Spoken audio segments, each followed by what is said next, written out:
If you think bravery is about power, wait until you see what happens when a single human walks into a disaster that an entire alien empire is running away from. And before we begin, if you love stories where humanity proves why it belongs at the top of the food chain, make sure to subscribe to Coming the HFY, because this one will stay with you long after it ends.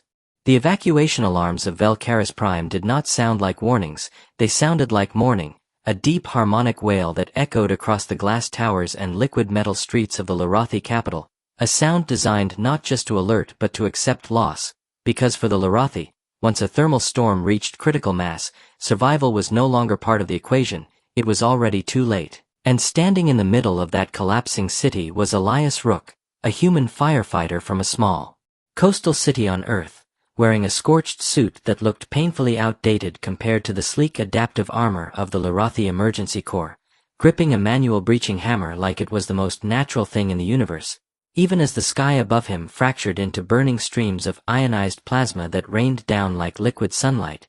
He had arrived only 4 days earlier as part of an interspecies knowledge exchange. Invited politely but not seriously, the Larothi believed their technology had surpassed the need for primitive firefighting methods. Drones handled everything, automated suppression grids neutralized threats before they escalated, and when something exceeded system capacity, they evacuated and let the sector burn, because statistically, that was the safest solution.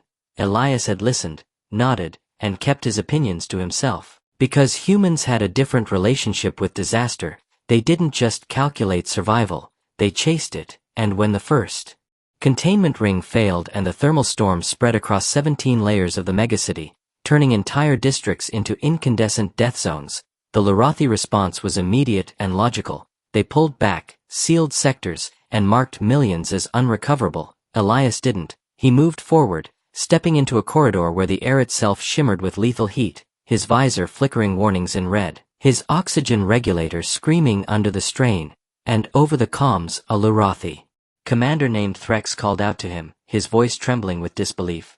"Human, retreat immediately, the temperature exceeds survivable thresholds," and Elias answered in a tone so calm it sounded almost casual. "Yeah, I figured," before swinging his hammer into a warped access panel and forcing his way inside, because somewhere beyond that melting corridor, there were still life signals blinking weakly on his scanner. And for a human firefighter, that was the only thing that mattered. Inside the transit nexus he found chaos frozen in fear, Larothi civilians clustered together, their crystalline skin dimming in panic, some already unconscious from heat exposure, others shielding smaller forms beneath them, and when they saw him, a single human walking through what they considered certain death, they didn't cheer, they stared. Because nothing in their history prepared them for someone who would willingly enter that kind of environment. Elias didn't waste time, he lifted debris. That weighed more than his own body, ignoring the strain tearing through his muscles, pulling survivors free one by one, carrying them toward the nearest intact passage, his suit integrity dropping with every step, his breathing growing heavier, but his movements never slowing, and when one of the Larothi tried to stop him, grabbing his arm with trembling limbs, whispering that he would die, Elias just shook his head and said, "Not today." Like it was a simple scheduling conflict. Outside, the Empire watched, billions of eyes fixed on emergency feeds that showed something impossible. A single human moving through a thermal storm that had already claimed entire rescue teams in past disasters, lifting bodies, shielding them, going back in again and again. Not because he was ordered to, not because he had to, but because he chose to, and in the high chambers of the Larothi Council, where logic ruled above all else, silence fell. Because logic had no explanation for what they were seeing. This was not efficiency, this was not strategy, this was something else entirely, something reckless and terrifying and powerful. Back inside the collapsing sector, Elias reached the central reactor conduit just as it ruptured, a surge of plasma tearing through the structure, throwing him off his feet, slamming him into a wall hard enough to crack his helmet display. For a moment everything went dark, his ears ringing, his body refusing to respond, and then he heard it, a faint, broken sound, a child crying somewhere beneath the wreckage, and that was enough. It always was. He forced himself up, ignoring the pain that flared through his ribs, following the sound until he found the source, a small Larothi trapped under a collapsed beam that glowed with residual heat, the metal already softening, seconds away from failure, Elias didn't hesitate. He dropped his tools and grabbed the beam with both hands, his gloves beginning to char instantly, the heat biting through layers of protection, pain shooting through his arms like fire in his veins, but he lifted, because humans had a strange habit of doing impossible things when someone else needed them to. The beam shifted, just enough, the child scrambled free, and Elias collapsed to one knee, his vision tunneling, his breath coming in ragged gasps. But even then, he didn't stop. He pulled the child close, shielding them with his body as another shockwave tore through the structure. And somewhere above, Commander Threx watched the readings and felt something break inside him, because the human was still alive, still moving, still fighting, and for the first time in Larothi history. He gave an order that went against everything his species believed. "We are going in." His crew froze, their instincts screaming at them to retreat, to preserve themselves, but Threx didn't back down. "Follow the human," he said, and that was the moment everything changed. Coolant systems were rerouted. Emergency vents blasted supercooled vapor into the lower levels, buying Elias seconds, maybe minutes, just enough. He reached the final hatch, sealed and warped shut, his strength nearly gone.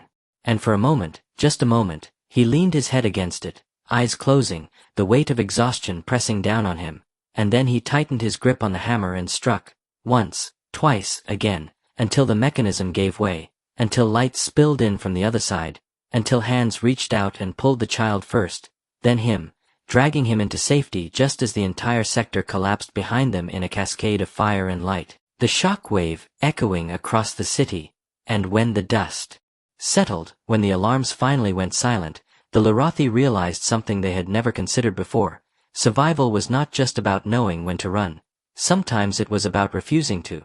Elias woke 2 days later in a sterile recovery chamber, his body wrapped in regeneration mesh, every movement sending dull waves of pain through him, and the first thing he saw was Commander Threx standing beside him, all 6 eyes focused with an intensity that felt almost overwhelming. "You should not be alive," Threx said quietly, and Elias gave a weak smile. "Yeah, I get that a lot." But there was no humor in Threx's response, only respect, deep and undeniable, because what he had witnessed was not just bravery, it was a fundamental difference in how humans saw the universe. To them, danger was not a boundary, it was a challenge, and when the Larothi Empress herself entered the chamber, her form radiant with authority, she did not speak as a ruler to a visitor. She spoke as one who had learned something profound. "Your actions saved thousands," she said, placing a luminous insignia on his chest, a symbol that would be remembered across systems, a human figure standing against a storm of fire. "We believed strength was measured by survival," she continued softly, "but you have shown us that true strength is measured by what you are willing to risk for others." Elias didn't have a grand speech ready. He just nodded, because to him, it was simple. It was always simple. Someone needed help, so he helped, and as the galaxy replayed the footage, as species that had once dismissed humans as fragile or reckless began to reconsider, a new understanding spread quietly but steadily. Humans were not the strongest, not the fastest, not the most advanced, but they were something else entirely, something far more dangerous in its own way. They were the ones who would walk into hell, not because they believed they would survive, but because someone else might not without them.